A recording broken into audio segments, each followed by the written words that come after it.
Hi friends, it's Pastor Pete here for a midweek devotional moment. This Sunday, it's the last Sunday of August. Can you imagine that? Sunday of Labor Day weekend. But it's also the last Sunday in our sermon series called Grace Gifts. So this week we're going to be diving into maybe what's one of the hardest parts of the Christian life, but maybe it's also one of the most beautiful, and that is patience. Now this is a tough one. We all struggle with waiting. And we might be even hesitant to ask God for the gift of patience because it will mean that we will be put into situations to use it. And who wants that? But that's life, isn't it? The Bible, though, does give helpful perspective on waiting.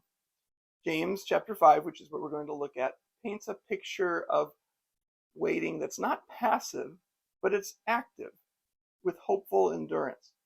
And James uses three examples. He talks about a farmer who waits for the rain, trusting that God is going to provide a harvest. If anyone knows about waiting for rain, it's us who live in Arizona.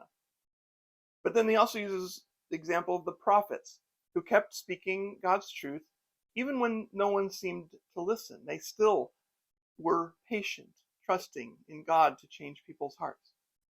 And then there's the example of Job, who clung to God through loss, through suffering, only to discover the Lord's compassion and mercy in the end.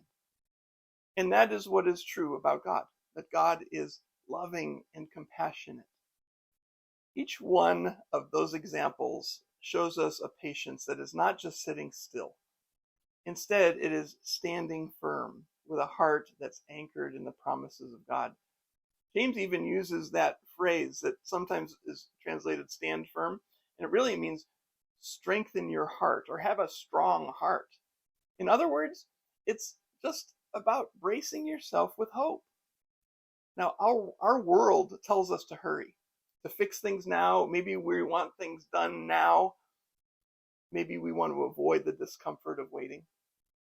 But God invites us into something deeper, to trust Him even in the waiting.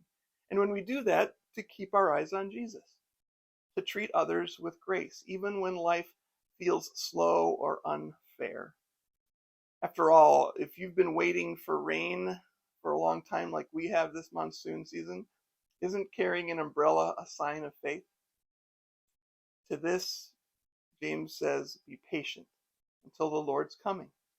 Now, we don't know when the Lord will come, but by faith, we are certain of it. We don't know when the rain will come, but we're certain it's going to rain someday. Join us this Sunday as we explore how patience can really become a gift, not a burden. And I pray that you will find it a strengthening of your heart as we seek together to do the God's will together. It's a joy to be with you on this Wednesday morning. I pray that you have a peaceful and wonderful week. God bless you.